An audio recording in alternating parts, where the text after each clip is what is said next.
सांगली जिल्हा मध्यवर्ती बँकेमध्ये मोठ्या प्रमाणात घोटाळा झाल्याचं उघड झालं। संचालक व एमडी बँकेमध्ये मोठ्या प्रमाणात भ्रष्टाचार करत असल्याचा आरोप करीत आज आमदार पडळकर व सदाभाऊ खोत यांनी चाबूक मोर्चा जिल्हा मध्यवर्ती बँकेवरती काढला। बँकेमध्ये झालेल्या घोटाळ्याची चौकशी करावी, बँकेतील प्रशासक, नियमांवर संबंधित अधिकारी व संचालक मंडळांवर गुन्हे दाखल करावेत यासह अनेक मागण्यांसाठी हा मोर्चा काढण्यात आला। सांगली जिल्हा बँकेच्या माध्यमातून काही वर्षांपासून मोठा भ्रष्टाचार सुरू आहे।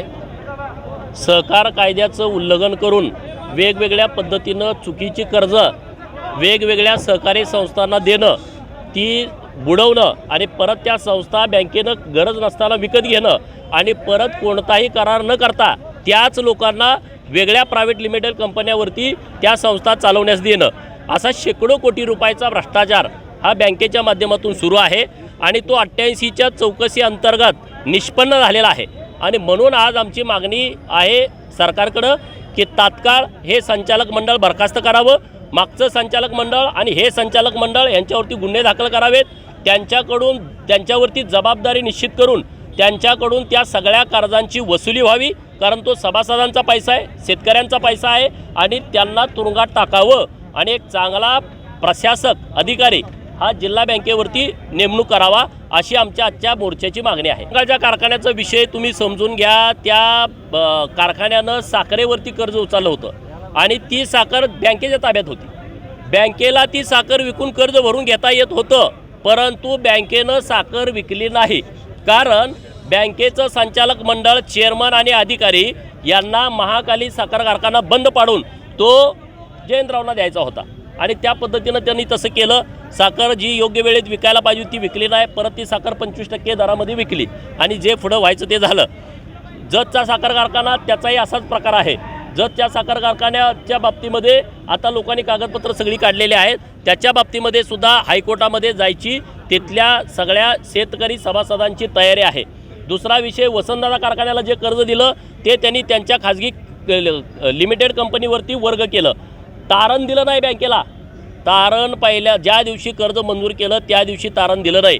तुम्ही 25, 40, 50 कोटीची कर्ज विना तारण कशी काय देताय? आमच्या शेतकऱ्याला 1 लाख रुपये मागायचं म्हटलं तर 2 महिने तुमच्या ढेलपाट घालायला लागत आहे। 3 वेळा तुमचा इन्स्पेक्टर आमच्या शेतामध्ये येतोय, तिथं ऊस आहे का, कापूस आहे का, डाळिंब आहे का, द्राक्ष आहे का, आणि मग तुम्ही कर्ज देताय आणि इकडं तुम्ही 50 कोटीची कर्ज विना तारण देताय, तर मग तुमच्यावरती गुन्हे दाखल झाले पाहिजेत ना, तुमच्याकडून ती वसुली झाली पाहिजे। खानापूरच्या सूतगिरणीला तुम्ही पैसे दिले, ते सूतगिरणीच्या अकाउंटवरती न जाता चेअरमनच्या पोराच्या अकाउंटवरती गेले आणि ही लोक रुबाबात फिरतायत, आम्ही काहीतरी तालुक्यासाठी करतोय, आम्ही काहीतरी जिल्ह्यासाठी करतोय।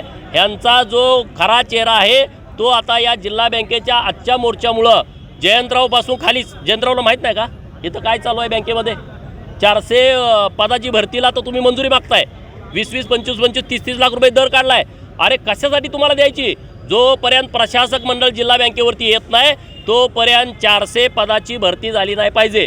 मागं जी भरती झालेली आहे ती बोगस कागदपत्राच्या आधारे काही लोक कामाला लागलेत, त्यांच्याकडून 20, 25 लाख रुपये चेअरमननी घेतलेले आहेत, त्यामध्ये मोठा भ्रष्टाचार झाला आहे आणि ते आता 88च्या चौकशीमध्ये सिद्ध झालं आहे। आम्ही आरोप करतोय म्हणून नाही, मोठा फर्निचरचा घोटाळा आहे, सगळं जे रिन्युएशन सुरू आहे जिल्ह्यामधल्या बँकांचं त्याचा मोठा घोटाळा सुरू आहे। ATMच्या मशिनी खरेदी केल्या, नोटा मोजायच्या मशिनी खरेदी केल्या, एक ना अनेक विषय आहेत आणि त्यामुळं आमची मागणी आहे, जोपर्यंत संचालक मंडळ आहे तोपर्यंत इथं असंच चालणार। एका सभासदाला तुम्ही 50 लाख देताय, ज्याची गावामध्ये 1 रुपयाची पत नाही, पण तो संचालकाचा जवळचा आहे, तो संचालकाचा कार्यकर्ता आहे, संचालकाचा पाहुणा आहे, म्हणून तुम्ही 50 लाख देणार? हे जे अनागोंदी सुरू आहे त्या विरोधात आम्ही आवाज उठवतोय।